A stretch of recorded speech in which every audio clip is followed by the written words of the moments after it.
Central Noida police ने कौशल विकास के नाम पर ठगी करने वाले एक गिरोह का भंडाफोड़ करते हुए 3 युवकों और एक महिला आरोपी को गिरफ्तार किया है। ये लोग rising India IQ academy centre के नाम पर ठगी करते थे। ये लोग सिल्वर, गोल्ड और प्लेटिनम कोर्स कराने के नाम पर ठगी करते थे। ये लोग अभिभावकों से पैसे लेकर फरार हो जाते थे।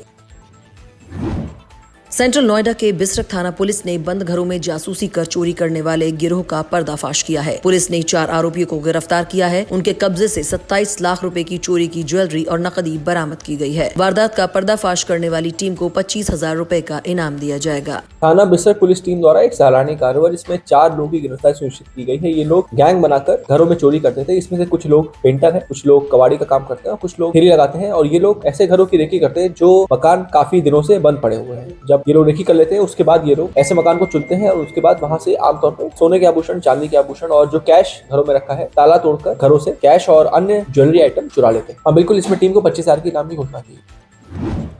आज सुबह 7 बजे से नोएडा की सबसे आलीशान सोसाइटी क्लियो काउंटी के लोगों के लिए मैराथन क्लियोथॉन 2.0 का आयोजन किया गया। इस मैराथन में करीब 1000 लोगों ने हिस्सा लिया। आयोजकों के मुताबिक फिटनेस को बढ़ावा देने के लिए इस इवेंट का आयोजन किया गया है। इसका आयोजन क्लियोन यूथ क्लब ने किया था। आज क्लियोथॉन का आयोजन हो रहा है, क्लियोथॉन 2.0, जो एक मैराथन इवेंट है। आप लोगों ने जैसे देखा होगा दिल्ली मैराथन होती है, नोएडा मैराथन होती है, आप लोगों को बाहर जाना पड़ता है। बट ये किलो मैराथन दिल्ली का मतलब आप सबसे बड़ा इवेंट हो रहा है, जो आपकी सोसाइटी में ही हो रहा है। गेटेड कम्युनिटी का बहुत बड़ा इवेंट है ये। इसमें ये इवेंट 2 भागों में हो रहा है, एक मैराथन, एक वॉकाथॉन।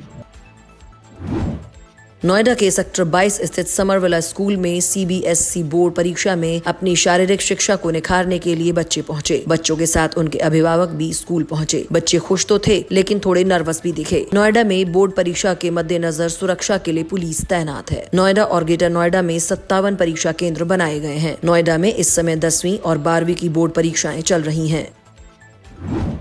दिल्ली NCR और उसके आसपास के इलाकों में सोमवार सुबह भूकंप के तेज झटके महसूस किए गए। आवाज के साथ आया भूकंप इतना तेज था कि कई लोगों ने इसे महसूस किया। महज कुछ सेकंड के इस भूकंप से लोगों में दहशत फैल गई और वे अपने अपने घरों से बाहर निकल आए।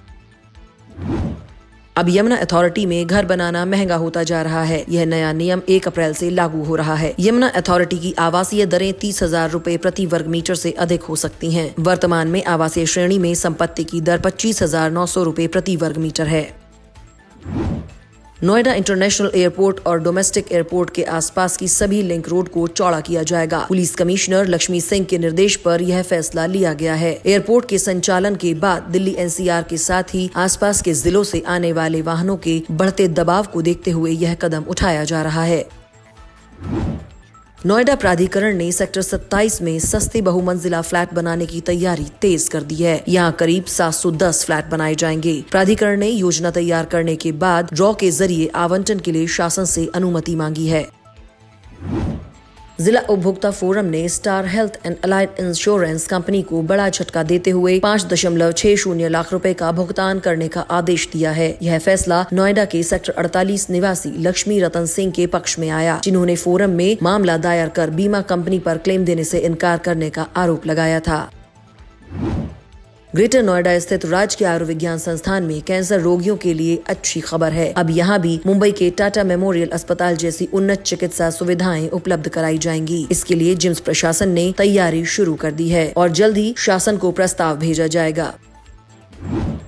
ग्रेटर नोएडा औद्योगिक विकास प्राधिकरण ने 60 गांवों के 4100 किसानों के लिए बड़ी राहत की घोषणा की है। सालों से अपनी जमीन देकर आवासीय भूखंड का इंतजार कर रहे किसानों के लिए खुशखबरी यह है कि अब उनकी पात्रता तय हो गई है। प्राधिकरण ने पात्र किसानों की सूची जल्द ही प्रकाशित करने की तैयारी शुरू कर दी है, ताकि उन्हें उनके हक की जमीन का भूखंड मिल सके।